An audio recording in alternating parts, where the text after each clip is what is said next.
Hello student, इस video में हम लोग अपना नया चैप्टर अध्याय 9 जिसका नाम है शीतोष्ण घास स्थल में जीवन का प्रश्नोत्तर करेंगे, मतलब अभ्यास करेंगे। देखिए, इसका पहला नंबर है रिक्त स्थानों की पूर्ति कीजिए, जिसमें पहला नंबर क्वेश्चन है ड्रेकेंसबर्ग पर्वत खाली स्थान में स्थित है।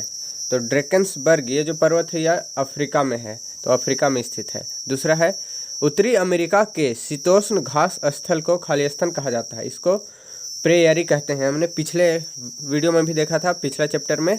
फिर तीसरा है खाली स्थान को बर्फ खाने वाली पवन के नाम से जाना जाता है।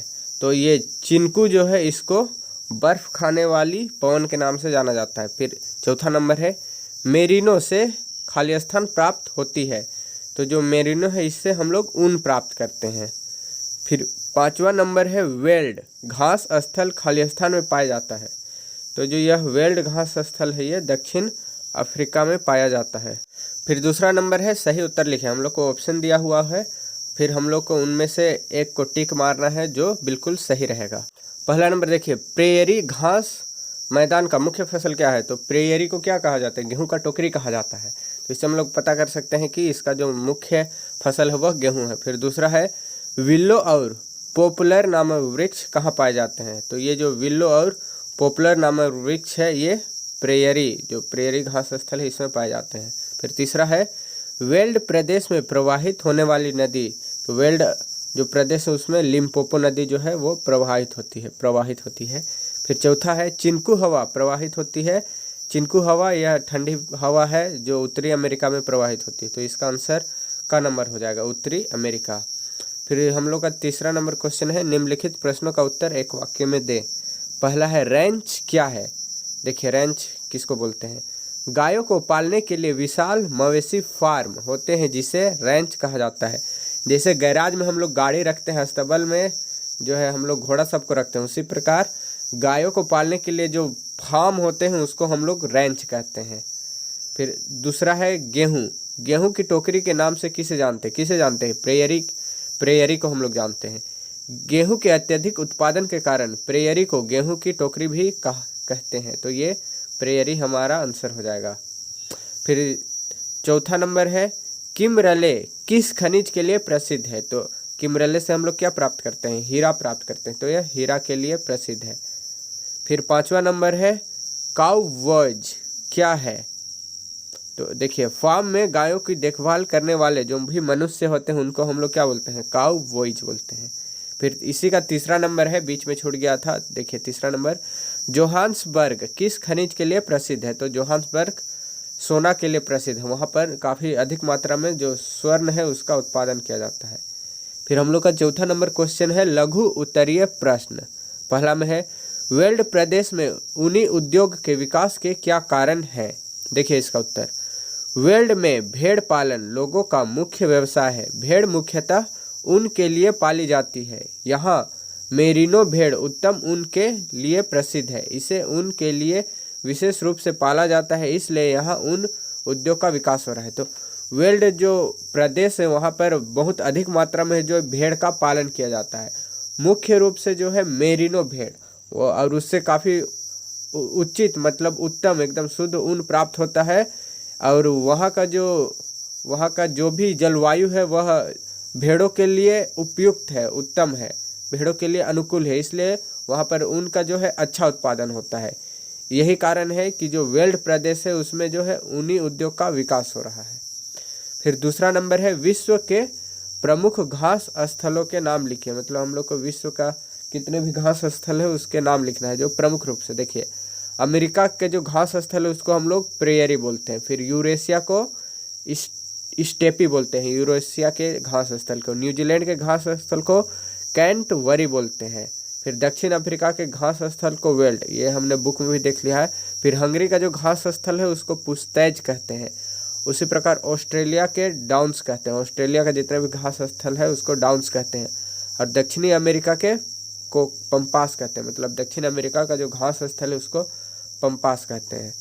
फिर आगे देखिए तीसरा नंबर है प्रेयरी प्रदेश के वनस्पति एवं वन्य जीवों का वर्णन करें। मतलब प्रेयरी जो दक्षिण अमेरिका का जो घास स्थल है उसका किस प्रकार के वनस्पति पाए जाते हैं और वहाँ पर किन प्रकार के जो है जंतु रहते हैं उनका हम लोग को जो है वर्णन करना है। देखिए, प्रेयरी सामान्यतः पेड़ विहीन होते हैं।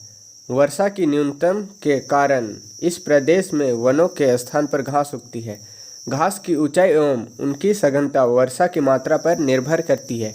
पूर्वी भाग में अधिक वर्षा के कारण सघन एवं ऊंची घास, जबकि पश्चिम भागों में कम वर्षा के कारण छोटी एवं विरल घास के मैदान का विस्तार पाया जाता है। जहाँ जल उपलब्ध है वहाँ वृक्ष के रूप में विल्लो, आल्डर तथा पॉपुलर नामक वृक्ष उगते हैं। यहाँ की मिट्टी उपजाऊ होती है। यहाँ गेहूँ तथा मक्का प्रमुख खाद्यान्न फसल है। इसके अतिरिक्त आलू, सोयाबीन, कपास उगाई जाती है। तो देखिए, वहाँ का जो वनस्पति है वहाँ पर ज़्यादा पेड़ नहीं पाए जाते हैं। कम वर्षा के कारण वहाँ पर केवल घास उगते हैं, और घास की जो सघनता होती है वो वर्षा की मात्रा पर डिपेंड करती है। जहाँ पर अधिक पानी होता है वहाँ पर घना घास उगता है, और जहाँ पर कम पानी होता है वहाँ पर दूर दूर में या फिर छोटे घास उगते हैं। और वहाँ पर कुछ वृक्ष भी पाए जाते हैं जो कि जल की उपलब्ध, जहाँ पर जल अधिक मात्रा में पाई जाती है वहाँ पर केवल वृक्ष पाए जाते हैं। और वृक्ष का नाम यहाँ पर दिया हुआ है विल्लो, आल्डर, पॉपुलर। अगर हम लोग वन्य जीव की बात करें तो वहाँ पर प्रेयरी प्रदेश में दूध एवं मांस प्रदान करने वाली गाय तथा ऊन एवं मांस प्रदान करने वाली भेड़ें पाली जाती है। संयुक्त राज्य अमेरिका की 90% अंगोरा बकरी यहीं पाई जाती है। गायों को पालने के लिए विशाल मवेशी फार्म होते हैं। इन प्रदेशों में बाइसन या अमेरिकी भैंस, खरगोश, काईयोट, गोफर एवं प्रेयरी कुत्ता पाया जाता है। तो वहाँ पर लोग अधिकतर दूध हुआ या फिर मांस प्रदान करने वाले जो है गाय पालते हैं, जो ऊन एवं मांस प्रदान करने वाली भेड़ पालते हैं। जो अंगोरा प्रजाति की जो बकरी है पूरे संयुक्त राज्य अमेरिका में 90% में इन्हीं जगहों पर पाया जाता है, प्रेयरी के आसपास ही पाया जाता है, प्रेयरी क्षेत्र में। और गायों को पालने के लिए विशाल मवेशी फार्म बनाए जाते हैं। इनके अतिरिक्त इन प्रदेशों में अमेरिकी भैंस, जिसको बाइसन कहते हैं, खरगोश, काईयोट, गोफर एवं प्रेयरी कुत्ता, ये जो जंतु हैं ये भी पाए जाते हैं। फिर हमारा अगला क्वेश्चन है क्वेश्चन नंबर 5। हम लोग को अंतर बताना है। पहला है प्रेयरी और वेल्ड की फसलें, इन दोनों में हम लोग को जो है वो अंतर बताना है। देखिए, प्रेयरी गेहूं की कृषि के लिए प्रसिद्ध है। यहाँ की उपजाऊ मिट्टी में अधिक मात्रा में गेहूं उत्पन्न होता है। यहाँ की जलवायु गेहूं के उत्पादन के लिए अनुकूल है, इसलिए इस क्षेत्र को गेहूं की टोकरी अथवा रोटी की टोकरी कहा जाता है। गेहूं यहाँ की मांग से अधिक उत्पन्न होता है। ये इसलिए को काट दीजिए। देखिए, प्रेयरी जो है वहाँ कृषि के लिए मतलब गेहूं की कृषि के लिए प्रसिद्ध है। इसको जो है गेहूं की टोकरी या फिर रोटी की टोकरी कहा जाता है। ये जो जमीन है वो बहुत उपजाऊ है, इसलिए यहाँ पर गेहूं अच्छा उत्पन्न होता है। साथ ही साथ जो वहाँ का जलवायु हो गेहूं की खेती के लिए बहुत ही जो है अनुकूल है। फिर देखिए, वेल्ड की फसलें। वेल्ड दक्षिण अमेरिका के शीतोष्ण घास के मैदान है। यह प्रदेश पशुपालन एवं खनन के लिए प्रसिद्ध है। यहाँ की भूमि अधिक उपजाऊ नहीं है, किंतु कुछ क्षेत्र में मक्का, गेहूं, ज्वार, अखरोट एवं आलू की खेती की जाती है। तंबाकू एवं कपास जैसे नकदी फसलें भी यहाँ उगाई जाती है। तो जो वेल्ड है वहाँ की जो ज़मीन है वह अधिक उपजाऊ नहीं है, इसलिए वहाँ पर खनन और पशुपालन जो है अधिक मात्रा में किया जाता है। किंतु कुछ क्षेत्र ऐसे हैं जो उपजाऊ है जहाँ पर मक्का, गेहूं, ज्वार, अखरोट या फिर तंबाकू, कपास या फिर अन्य नकदी फसलें हैं वे उगाई जाती हैं। फिर अगला है हम लोग को जोहान्सबर्ग और किमबरले, इन दोनों में जो है अंतर बताना है। देखिए, जोहान्सबर्ग को विश्व की स्वर्ण राजधानी कहा जाता है। यहाँ पर अत्यधिक मात्रा में सोना का खनन किया जाता है। जो जोहान्सबर्ग है वह सोने के लिए पूरे विश्व में प्रसिद्ध है, इसको सोने की राजधानी भी कहा जाता है। फिर देखिए, किमबरले हीरे की खान के लिए प्रसिद्ध है। यहाँ पर अत्यधिक मात्रा में हीरे का खनन किया जाता है। ये गलती हो गया है, ये कैमराले, ये किमबरले होगा, ये गलती से लिखा गया है, सुधार लीजिएगा। तो यहाँ पर हीरा का उत्पादन अधिक मात्रा में किया जाता है, और जो जोहान्सबर्ग है वहाँ पर सोने का उत्पादन अधिक मात्रा में किया जाता है। फिर देखिए, छठा नंबर में है हम लोग को कारण बताना है। पहला, प्रेयरी को गेहूं की टोकरी कहा जाता है। गेहूं की टोकरी क्यों कहा जाता है प्रेयरी को? उत्तर देखिए, प्रेयरी गेहूं की कृषि के लिए प्रसिद्ध है। यहाँ की उपजाऊ मिट्टी में अधिक मात्रा में गेहूं का उत्पादन होता है। यहाँ की जलवायु गेहूं के उत्पादन के लिए अनुकूल है, इसलिए इस क्षेत्र को गेहूं की टोकरी अथवा रोटी की टोकरी कहा जाता है। यह हमने अभी भी देखा कि वहाँ का जो ज़मीन है वह अधिक उपजाऊ है और जो वहाँ का जलवायु है वह गेहूं की खेती के लिए उपयुक्त है, इसीलिए वहाँ पर अधिक मात्रा में गेहूं का उत्पादन होता है, इसलिए उसे गेहूं की टोकरी कहते हैं।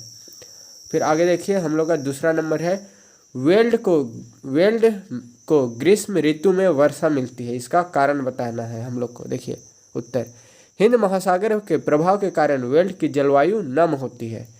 शीत ऋतु ठंडी एवं शुष्क होती है, इस दौरान तापमान 5 डिग्री से 10 डिग्री सेल्सियस तक रहता है। जुलाई सर्वाधिक ठंडा महीना होता है। ग्रीष्म ऋतु छोटी एवं गर्म रहती है।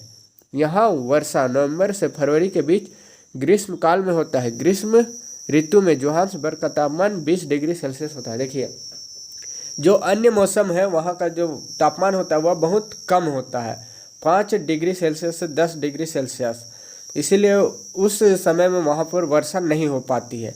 जो ग्रीष्म काल होता है उसमें जो टेम्परेचर है तो वहाँ का 20 डिग्री सेल्सियस तक पहुँच जाता है। यही कारण है कि जो वहाँ पर जो वर्षा नवंबर से फरवरी के बीच में होता है, जो ग्रीष्म काल, वहाँ के लिए वह ग्रीष्म काल का जो है वह मौसम है। तो वहाँ पर वर्षा जो होती है केवल ग्रीष्म काल में होती है, अन्य सभी जो मौसम है वहाँ की जो जलवायु नम रहती है और ठंडी रहती है, इसलिए जो ग्रीष्म ऋतु में है वर्षा होती है और अन्य ऋतु में वहाँ पर वर्षा नहीं होती है। फिर देखिए 7वां नंबर में दीर्घ उत्तरीय प्रश्न। पहला है प्रेयरी घास मैदान का विस्तार एवं आर्थिक जीवन की व्याख्या करें। मतलब हम लोग को प्रेयरी घास का विस्तार कहाँ से कहाँ तक है, फिर वहाँ का अर्थव्यवस्था कैसा है उसको हम लोग को बताना है। देखिए उत्तर, उत्तरी अमेरिका के शीतोष्ण घास स्थल को प्रेयरी कहते हैं। उत्तरी अमेरिका में यह प्रदेश पश्चिम में रॉकी पर्वत तथा पूर्व में ग्रेट लेक के माध्यम से फैला हुआ है। इसमें संयुक्त राज्य अमेरिका तथा कनाडा के मध्यवर्ती भाग सम्मिलित हैं। इस प्रदेश के लोग काफ़ी परिश्रमी होते हैं। विश्व के 2 सबसे अधिक विकसित देश संयुक्त राज्य अमेरिका और कनाडा यहीं स्थित है। कृषि की वैज्ञानिक विधियां, आधुनिक कृषि यंत्र, ट्रैक्टर, हार्वेस्टर एवं कंबाइन के उपयोग से उत्तरी अमेरिका सबसे बड़ा खाद्यान्न उत्पादक बन गया है। गेहूं के अत्यधिक उत्पादन के कारण प्रेयरी को गेहूं की टोकरी भी कहते हैं। उन्नत नस्ल की गाय और उपयुक्त जलवायु यहाँ डेयरी उद्योग को बढ़ावा देता है। कोयला एवं लोहा जैसे खनिज पदार्थों के विशाल भंडार तथा सड़क, रेल, नहरों की समुचित व्यवस्था के कारण यह क्षेत्र विश्व का सबसे बड़ा औद्योगिक क्षेत्र बन गया है। देखिए जो उत्तरी अमेरिका का शीतोष्ण घास स्थल है उसको हम लोग प्रेयरी बोलते हैं और यह बहुत उपजाऊ है। यहाँ पर आधुनिक रूप से कृषि की जाती है, ट्रैक्टर, हार्वेस्टर या फिर कंबाइन इन सब का प्रयोग किया जाता है। आज जो उत्तरी अमेरिका है सबसे बड़ा खाद्य उत्पादक देश बन गया है। यहाँ पर सबसे अधिक मात्रा में गेहूं का उत्पादन किया जाता है क्योंकि गेहूं के लिए वहाँ का जलवायु अनुकूल है, इसलिए उसको जो है गेहूं का टोकरी भी कहते हैं। यदि हम लोग जो जानवर की बात करें तो वहाँ पर उन्नत नस्ल की गाय पाली जाती है, दुधारू गाय पाली जाती है।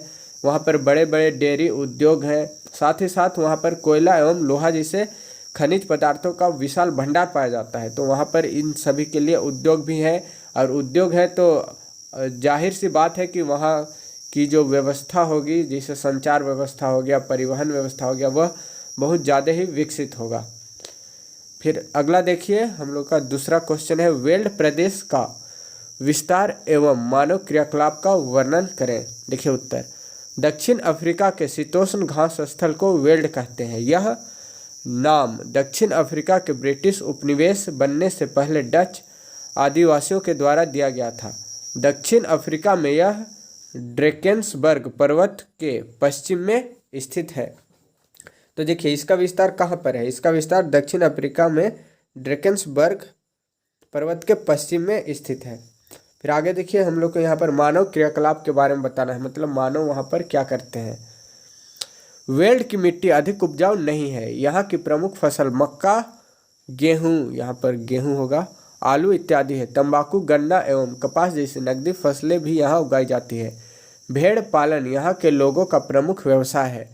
भेड़ मुख्यतः ऊन के लिए पाली जाती है। मेरिनो भेड़ एक लोकप्रिय प्रजाति है। दुग्ध उत्पादन यहाँ का दूसरा महत्वपूर्ण व्यवसाय है।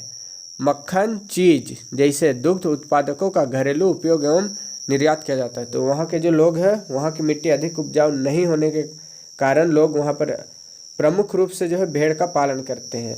और कुछ कुछ जगह जो उपजाऊ है वहाँ पर गेहूँ, मक्का, आलू या फिर तंबाकू गन्ना इस प्रकार के नकदी फसल किए जाते हैं। वहाँ पर के जो लोग हैं वो मुख्य रूप से भेड़ ऊन के लिए पालते हैं या फिर जो है मांस की प्राप्ति के लिए पालते हैं। वहाँ की जो मेरिनो भेड़ है यह सबसे ज़्यादा लोकप्रिय है क्योंकि इससे अच्छी प्रकार के जो है ऊन की प्राप्ति होती है। वहाँ पर दुग्ध उत्पादन भी सबसे दूसरा महत्वपूर्ण व्यवसाय है। इसके साथ साथ वहाँ पर मक्खन, चीज़ जैसे दुग्ध उत्पादों का घरेलू उपयोग एवं निर्यात किया जाता है। यहाँ पर इस चैप्टर का क्वेश्चन आंसर कंप्लीट होता है। आई होप जो क्वेश्चन आंसर है आपको समझ में आया होगा। यदि वीडियो पसंद आया तो इस वीडियो को लाइक करें, शेयर करें, कमेंट करें और इस चैनल को HDS ट्यूटोरियल को सब्सक्राइब करें। Thank you.